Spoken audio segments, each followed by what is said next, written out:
This is actually one of those cases where the car found me. So you're the right guy for that car? I mean, that tells me a lot about how care about the history and documentation. That's terrific. Are you a born and bred car guy? I'm actually not a born and bred car guy. Some people have sent us photographs just because they want to show us anyway what they have, even before we asked you to submit them.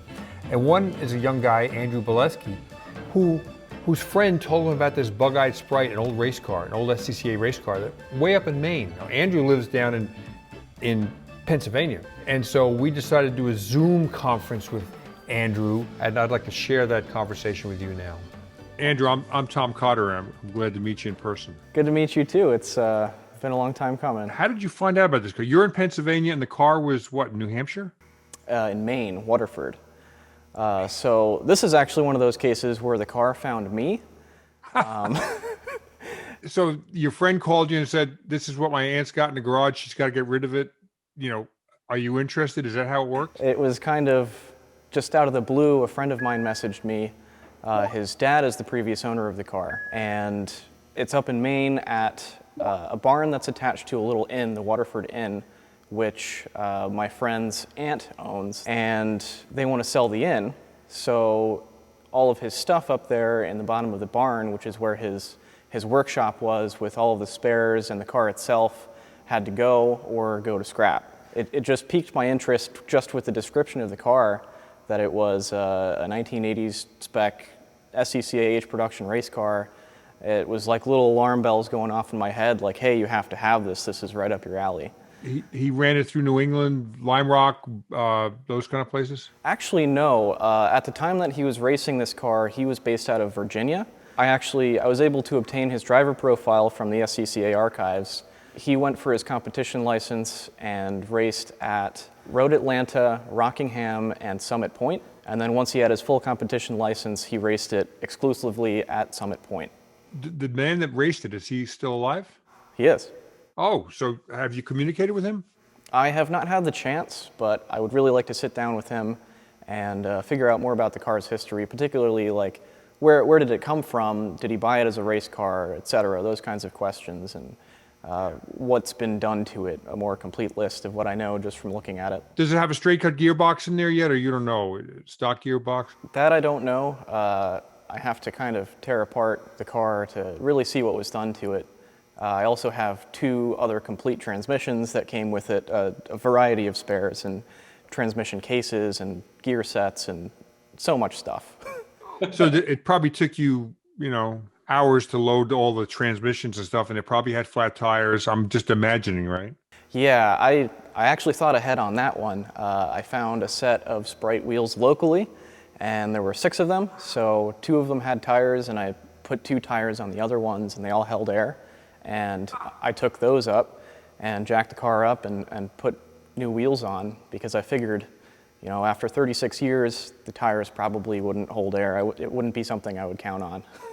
So did the car come with mini light wheels or something like that? It was on Vega wheels when it was sitting up there. There was quite a collection of Vega wheels, actually, but he never raced it with those. He always borrowed a set of mini lights. So I will be getting the car, finally, its own set of mini lights at some point. Does it have disc brakes in the front? It does. I was very surprised. It was raced in white, I suppose.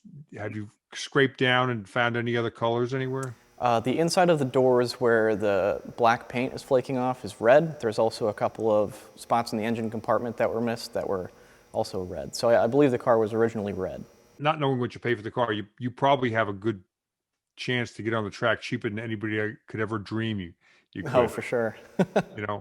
In fact, I've seen guys running cars like that without it, before they even paint it. They run it just like that, and it would be the most popular car in the paddock, I promise you. Well, I was actually hoping to get it, well, I guess not roadworthy, but race-worthy at some point and take it to an autocross for a shakedown before I really dig into the car and go full on with the restoration.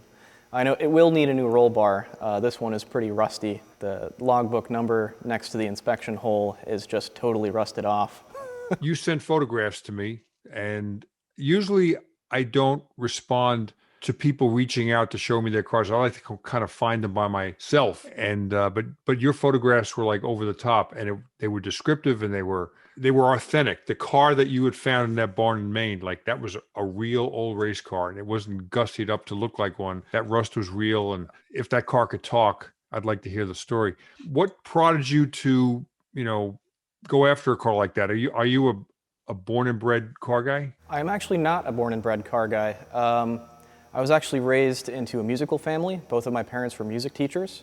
And so when I got to high school level, I went to an arts high school and went all the way to the collegiate level with that. And when I got to the collegiate level of music is kind of when I decided that that wasn't really for me.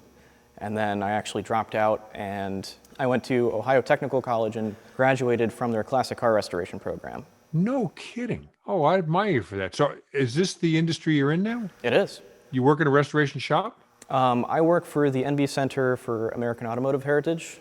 NB, what does that stand for? We house the car collection of Nicola Bulgari. Ah, I've not been there, but I know about it. A lot of Buicks there. Lots of Buicks.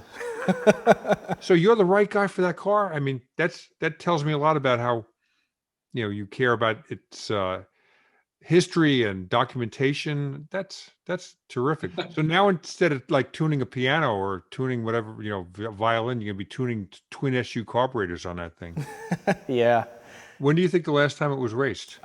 He had a little trailer up in the barn in Maine that the inspection ran out in 1984. So I'm assuming it was then, because he certainly wasn't driving this to Summit Point from Maine. What are your plans for it? I'd really like to restore it to the way that it was before it sat. I would really like to keep it as an SCCA H production car. The feasibility of which I'm not sure what I'm going to have to update to make it legal and safe with today's rules. But I would really like to keep it true to its original intent when the previous owner owned the car. I wish I were there. I'd like to walk around, poke into that car myself, but I'm going to have to rely on you doing that. Can you show us kind of the high points and low points of that car and your plans for how to fix the weak parts of it? All right, so here's the 1960 Austin-Healey Sprite, Mark I, commonly known as a Bugeye. For size reference, I'm about 5'10". The car comes up to my waist, the roll bar comes up to my elbow. This car in particular, you can see all of the SCCA decals are intact. The number 4 has rusted off, but the H on the side, both sides, was done in electrical tape. I plan on keeping that when I restore the car. You can tell, switching back and forth between the photos and how the car sits now, there was a lot more paint on it when it was in Maine.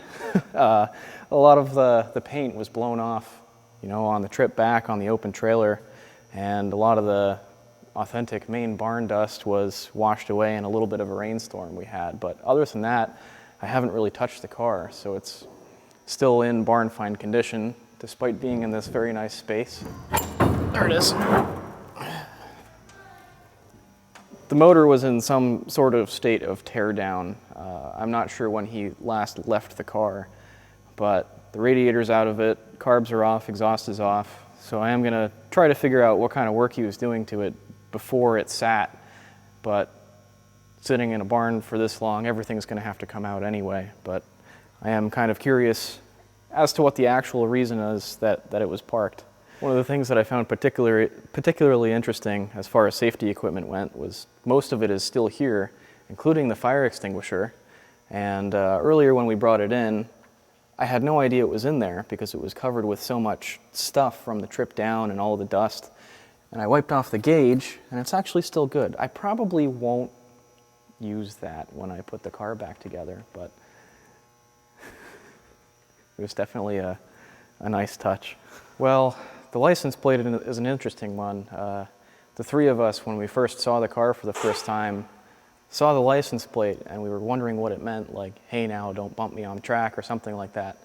And when we brought the car back to Pennsylvania, I got to speak with the previous owner very, very briefly, and that was one of the things that we did ask about. So this is handmade, hand-painted, and made of wood, and it says, hey now. And it wasn't a hey now, don't bump me racing kind of reference. the original owner is actually a very big Grateful Dead fan.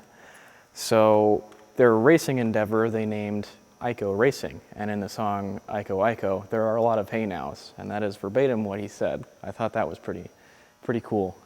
That's so cool. Well, I'm proud of you for bringing this back, because I have the feeling lots of cars like that, people just don't have any imagination to ask if anybody wants it. I think they wind up in pull apart or in a scrapyard or being crushed, and it's a piece of automotive history that goes away forever. So, you know, you're a historian. It's good job, man.